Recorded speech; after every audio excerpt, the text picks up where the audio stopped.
দিনাজপুরের বাজারে হঠাৎ বেড়েছে পেঁয়াজের দাম। সপ্তাহের ব্যবধানে ২৫ থেকে ৩০ টাকা বাড়ায় বিপাকে ভোক্তারা। ব্যবসায়ীরা বলছেন, আমদানি না থাকা সহ দেশি পেঁয়াজের মৌসুম শেষ হওয়ায় দাম ঊর্ধ্বমুখী।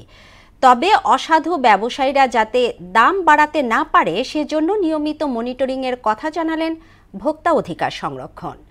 সুবল রায়ের প্রতিবেদন, জানাচ্ছেন সিফাত রহমান জেসি। সারা দেশের মতো দিনাজপুরেও ঊর্ধ্বমুখী পেঁয়াজের দাম। অক্টোবর পর্যন্ত বাজারে দেশি পেঁয়াজের সরবরাহ থাকলেও ইদানিং সরবরাহ কমার অজুহাতে বাড়ানো হয়েছে পেঁয়াজের দাম। আগাম জাতের মুড়ি কাটা পেঁয়াজ বাজারে উঠতে শুরু করলেও কাটছে না দাম নিয়ে অস্থিরতা।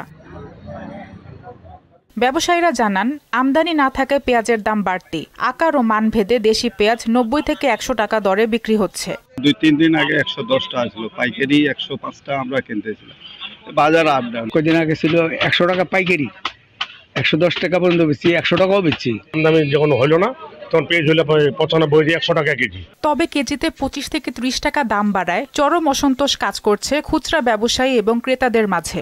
কাল গেলাম ৯০, আজকে আবার ১০০, কাল গেলাম ৯৪, আজকে ৯০। মানে এইটা দোকানদারও সমস্যা, বিক্রির সমস্যা এবং কাস্টমারও সমস্যা। আজকে পেঁয়াজ ৯০-৯৫ টাকা যাচ্ছে। আজকে সেই পেঁয়াজ হচ্ছে ১০০ টাকা, তা নাকি কয়েকদিন আগে ১১০ টাকা হয়েছিল। পেঁয়াজের দাম স্থিতিশীল রাখতে নিয়মিত বাজার পরিদর্শন করা হচ্ছে জানিয়ে ভোক্তা অধিকার সংরক্ষণের সহকারী পরিচালক জানান, আগাম পেঁয়াজ বাজারে আসলেই দাম আগের জায়গায় ফিরে যাবে।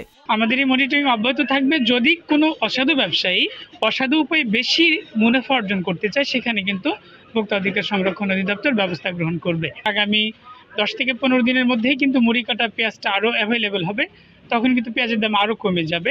আসছে ডিসেম্বরে বাজারে আগাম পেঁয়াজ আসা শুরু হলে দাম কমার প্রত্যাশা ব্যবসায়ীদের। সিফাত রহমান জেসি, মোহনা সংবাদ।